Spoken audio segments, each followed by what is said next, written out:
went to visit a friend yesterday. I just got back a little while ago. He lives across town. It's quite a hike. Especially when you have to avoid a lot of the gangs out there and the violence. But again, in this small town, it's not too bad. But my friend, he's not my friend anymore. I mean, he is and he isn't. How do I say? How do I explain it?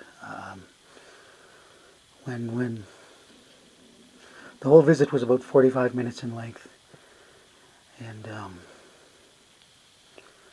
when I first knocked on the door and he came to the door, he looked really angry. He looked really mad, really upset, almost repulsed by my being there. But I talked to him, and after I said hi and asked him how he was doing, he kind of changed. The new angry guy disappeared, and my old friend came back, the nice guy. I've been talking to him about the Lord for years now, and I was going over to meet with him just to give him some more encouragement, hopefully pray with him. But he eventually invited me in, and we sat down for some tea.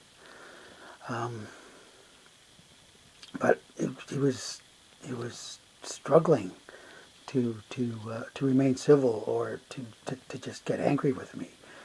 But he took the number. He told me about it. He told me that he got the tea at the store because he can now buy and sell things. He doesn't need to scrounge up any amount of cash or whatever. It's not available anymore anyway. But anyway, he said he went down a couple of days ago and took the number. He went to the school. It's a converted school. A lot of the classrooms have been converted for other purposes. And apparently what he was saying, when you accept the number, there are 3 stages that you have to go through.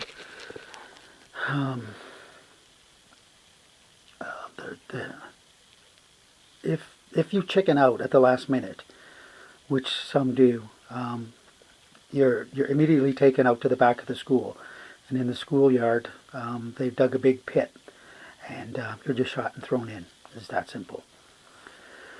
But for those who do accept the number, there are 3 stages, he said, that you have to go through. And I think this is what changed him. He said that the first room that they take you into, you're sexually violated. You're raped, more or less.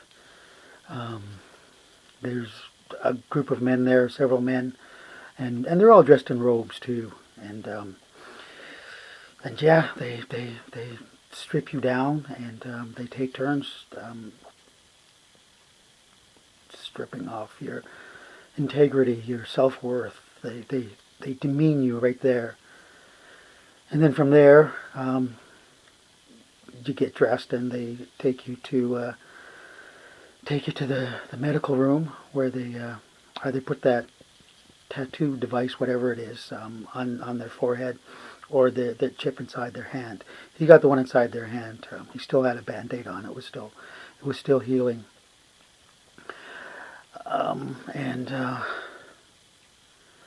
And then from there, from that room, and this is what freaked me out, and this is what I know changed him. This is what I know made him 2 people, because there are 2 people inside him now. There's the friend that I knew, and then there's a demon inside him. It's as plain and simple as that. The 3rd room is you go in, and you preach that for a little while, and they talk about animal guides and spirit guides, just to make it seem spiritual. But in fact, it's demon possession. He said he saw the circle on the floor, the pentagram, and the ceremonies going around. And he said when it happened, when he agreed to let the spirit in, uh,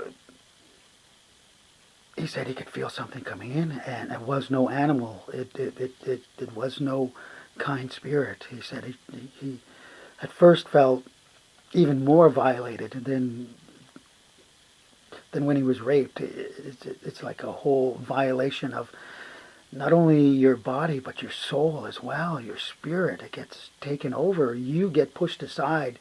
You get sat upon. You get trampled by this demon spirit that you have to take in you.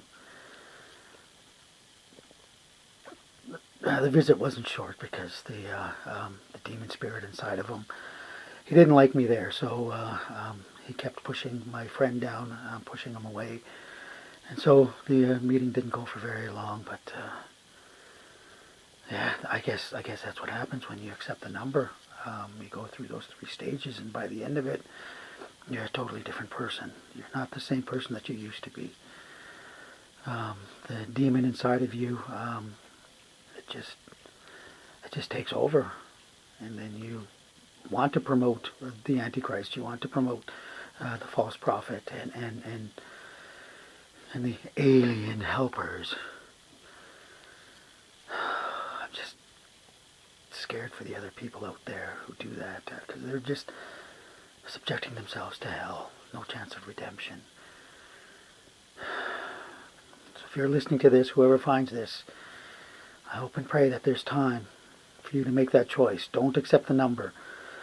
Accept Jesus Christ as your Lord and Savior. And you may have to die as a martyr, either getting your head chopped off or shot there on sight, but it's better to go to heaven that way than to go through not only hell on earth, but eventually hell after you die. And you don't want your body taken over by a demon. You don't want to be raped. You don't want to have the number inside your flesh. No, I think that's it. I can't talk anymore. I'm still sad for my friend and the other people out there. Okay, that's it. Look to Jesus, whoever finds this.